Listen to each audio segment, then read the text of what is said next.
Hi friends.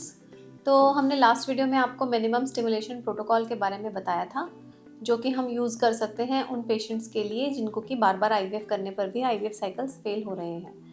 और ये जो प्रोटोकॉल है, ये मिनिमम स्टिमुलेशन प्रोटोकॉल्स जो हैं, ये लो एएमएच वाले पेशेंट्स में भी बहुत यूज़फुल रहती हैं, क्योंकि उनके नंबर ऑफ़ एग्स कम बनते हैं। तो कई बार टैबलेट्स और लो डोज इंजेक्शन से उनके एग्स मिलने की पॉसिबिलिटी कन्वेंशनल प्रोटोकॉल से ज़्यादा होती है और लो कॉस्ट होती है। तो जनरली जो मिनिमम स्टिमुलेशन प्रोटोकॉल्स हैं, उसके अंदर हम एचएमजी इंजेक्शंस और ovulation inducing drugs like letrozole और क्लोमिफेन साइट्रेट यूज़ करते हैं।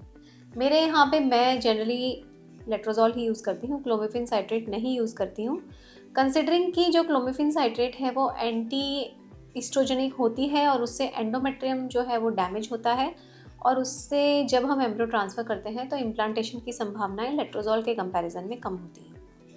तो जनरली जो मिनिमम स्टिमुलेशन प्रोटोकॉल्स होती हैं, उसके अंदर पेशेंट को टैबलेट्स के साथ साथ एचएमजी इंजेक्शंस इन लो डोज लाइक 150 225 या एट द मोस्ट 300 स्टार्ट किया जाता है। 4-5 दिन ये सब देने के बाद पेशेंट की रिपीट सोनोग्राफी की जाती है, उसमें एग साइज देखा जाता है और एग साइज फॉलो करके पेशेंट को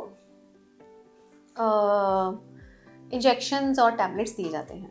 जनरली 10 to 12 डेज तक पेशेंट को टैबलेट्स और इंजेक्शंस देने के बाद हम एचसीजी ट्रिगर लगाते हैं, जिससे कि हमें M2 oocytes मिल सकें, और फिर पेशेंट को थोड़ा सा एनेस्थीसिया देकर या सेडेशन देकर हम वो एग्स पेशेंट के ओवरीज में से निकाल लेते हैं। फिर जिस दिन एग्स निकालते हैं उसी दिन हस्बैंड के स्पर्म से उन एग्स को फर्टिलाइज करके और पेशेंट के यूट्रस में उनको डे 2 या डे 3 पर ट्रांसफ़र कर देते हैं। तो इस तरह के प्रोटोकॉल्स को मिनिमम स्टिमुलेशन प्रोटोकॉल कहते हैं। ये लाइट आईवीएफ लाइट भी इनको कहा जाता है, क्योंकि इसमें नंबर ऑफ़ इंजेक्शंस कम है, नंबर ऑफ़ सोनोग्राफी के लिए हॉस्पिटल में विजिट्स कम हैं, और क्योंकि हम सेम साइकिल में ट्रांसफ़र करते हैं तो ओवरऑल पेशेंट को मेडिसिन का लोड भी कम रहता है।